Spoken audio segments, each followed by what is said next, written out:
j'ai lu une idée de pôle culturel. Oui. Et je voudrais avoir un peu plus de détails sur ce pôle culturel. Qu'est-ce que c'est? Bien, en fait, ça vient du fait qu'il y a énormément et beaucoup d'artistes, de créateurs ici dans Hochelaga. J'avais entendu depuis depuis que je suis élue députée, le besoin d'avoir plus de lieux de création et de production. En fait, des lieux peut-être un peu plus adaptés à certaines pratiques, dont le cirque, parce qu'ici, on a beaucoup d'artistes de cirque, mais on a aussi du théâtre, de la danse, des artistes en art visuel. Et ce que les artistes nous disent, c'est ça, c'est qu'il y a un besoin d'avoir un lieu ou un pôle où les gens vont être capables de se rencontrer, où les gens vont être capables d'échanger, mais surtout où les gens vont être capables de créer et produire leur création. Quelle est la place des artistes issus de la diversité dans le projet pôle culturel, dans la vision que Soraya a de Hochelaga? Mais c'est une bonne question parce qu'en fait, l'un des défis actuellement dans Hochelaga, c'est que on ne sait pas où ils sont, ces personnes. Puis actuellement, si moi, demain matin, je vais envoyer une invitation à tout le milieu des arts et de la culture, issus notamment de la diversité dans notre comté, bien, on ne les connaît pas. Et donc, il y a un défi, et c'est un peu ce qui a été dit aussi ce matin, que le milieu s'organise dans avoir ce poids du nombre et avoir ce poids dans le discours, coordonner un peu du milieu des arts ici dans Hochelaga. Puis actuellement, on n'a pas cette connaissance de où ils sont ces personnes. Et moi, je suis convaincue comme vous qu'il y en a beaucoup qui sont issus de la diversité, qui sont ici, mais ils ne sont pas rattachés à aucune structure actuellement qui fait qu'ils sont difficilement rejoignables. Et comment on peut s'assurer que leur voix est entendue si on n'est pas capable de leur parler? Et moi, je faisais le parallèle un peu avec les organismes communautaires. Moi, durant la pandémie, je me suis forcée d'être utile, de m'assurer que j'étais capable d'informer les organismes communautaires des mesures d'urgence qu'on avait mis sur pied pour les aider. Si j'avais voulu faire la même chose au niveau des arts et de la culture, je n'étais pas capable parce que j'avais pas une liste de courriels ou de gens que je pouvais contacter parce qu'on ne sait pas ils sont où. Ils ne sont pas nécessairement organisés. Et c'est un défi. C'est un défi. Puis oui, il faut que les gens de la diversité soient présents puis soient aussi inclus dans cette conversation-là. Fait que ça, en tout cas, c'est un des défis que je me donne aussi durant le prochain mandat, c'est d'être présente puis d'assurer qu'on peut faire ce lien-là. On sait qu'on va rentrer dans la relance post-Covid. Et la culture a vraiment priorité là-dedans. Je peux peut-être parler de ce qu'on a fait. Donc, on a fourni au secteur des arts et de la culture un peu plus de 7 milliards de dollars d'aide pendant la pandémie. Alors, sur 10 dollars qui ont été investis pour aider les organisations, les Canadiens et les Canadiennes pendant la pandémie, il y en a 8 qui venaient du gouvernement fédéral. Le dernier budget fédéral est un budget historique en matière d'investissement en culture. Presque 3 fois plus que le plus gros budget qu'il y avait eu précédemment en matière d'investissement, outre les investissements dans les programmes normaux. Et dans ce budget-là, alors il y a à la fois des mesures d'urgence, parce que dans le secteur des arts et de la culture, c'est pas tout le monde où la reprise est au rendez-vous.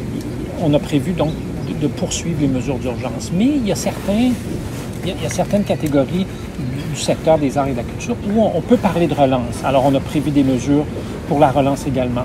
On a prévu 200 millions de dollars pour aider les organisations qui accueillent des événements à s'adapter à la COVID, aux mesures de santé publique, plutôt que ce soit les organisations qui doivent prendre le coup sur elles de mettre en place des systèmes au niveau de la santé publique. Nous, on va payer pour ça. Alors, il y a une attention très particulière qui a été mise pour le secteur des arts et de la culture.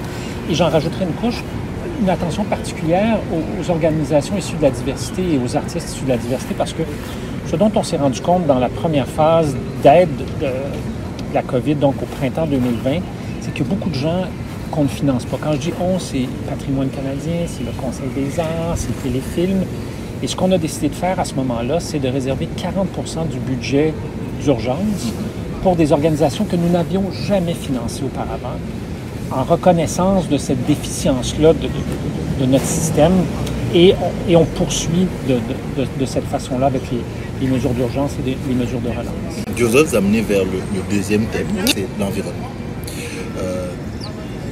ce qui ressort bah, selon les observateurs, le Canada est quasiment le 10 dernier de la classe. Quand je dis ça, je n'ai rien dit de spécial par rapport aux pays du G7. Mais en même temps, votre parti, le Parti libéral, a beaucoup mis en avant le fait qu'il avait fait plus que tout le monde en matière d'environnement, de lutte contre, par exemple, les changements climatiques, la réduction des gaz à effet de serre. Qu'est-ce que vous pouvez nous rajouter là-dedans pour qu'on comprenne mieux votre vision?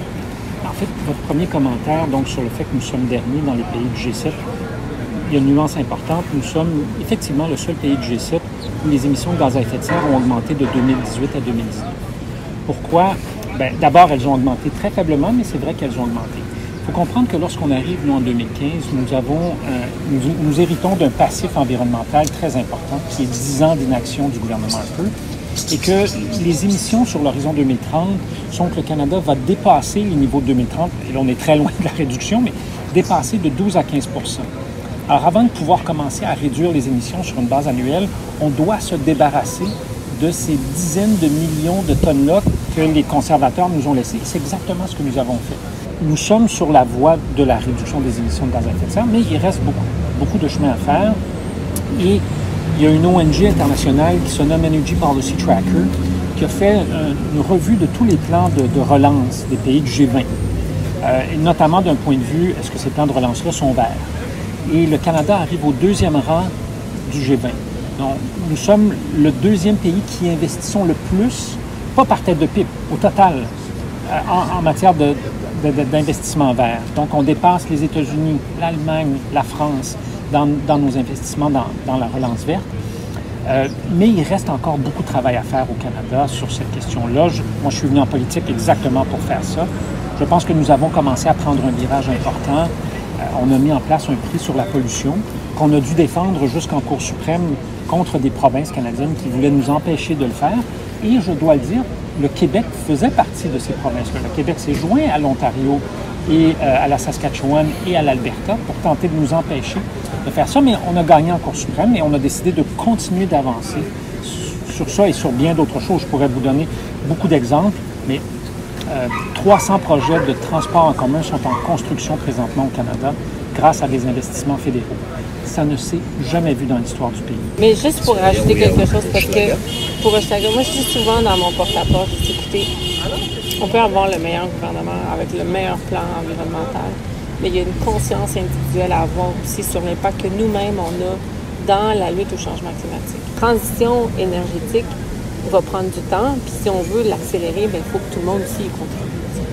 Un terme qui apparaît de plus en plus quand on parle d'environnement, c'est le racisme environnemental. Qu'est-ce que vous en pensez et qu'est-ce que vous mettez en place ou vous voulez mettre en place pour lutter contre ce qu'on commence à voir à Montréal? En fait, c'est-à-dire que ce phénomène-là existe depuis longtemps, mais on en parle depuis peu longtemps. Moi, j'écrivais là-dessus dans mon premier livre il y a déjà 10 ans, presque 10 ans, en 2012. Il y a un effort de rattrapage à faire, particulièrement dans les zones les plus pauvres, qui sont généralement là où on retrouve les populations les plus diversifiées, partout au pays. Puis bon, c'est un phénomène qui est occidental. Le Canada n'est pas unique là-dedans, pour faire en sorte qu'il y ait des améliorations rapides des conditions environnementales. Donc, on pense à la réduction de pollution, on pense à la mise en place de réduction des îlots de chaleur. Ça peut vouloir dire aussi de déplacer certains pôles industriels qui sont très, très près des populations. Le gouvernement fédéral a certainement un rôle à jouer là-dessus. Dans notre dernier budget et dans la plateforme, nous consacrons des sommes importantes pour la création de parcs urbains. Parce que c'est très bien d'avoir des parcs nationaux. Je suis un grand fan de nos parcs nationaux, provinciaux ou nationaux, mais on sait que pour des populations plus pauvres, c'est pas vrai que les gens vont faire des centaines de kilomètres pour aller faire du camping ou du canot. Alors, il faut amener la verdure là où les gens sont. Donc, on a introduit le concept d'infrastructure verte et de parcs urbains. On l'a vu pendant la pandémie à quel point ces espaces-là étaient prisés, parce qu'on à peu près le seul endroit où on pouvait aller. Donc, nous allons investir, nous avons déjà commencé à investir. Il y a près de 4 milliards de dollars pour ce qu'on appelle les solutions vertes dans le dernier budget et investir dans nos centres urbains pour créer plus d'espaces de verdure, parce qu'il y a toutes sortes de bénéfices environnementaux, notamment de la réduction des émissions de chaleur. Je vous remercie. Merci. Merci à toi.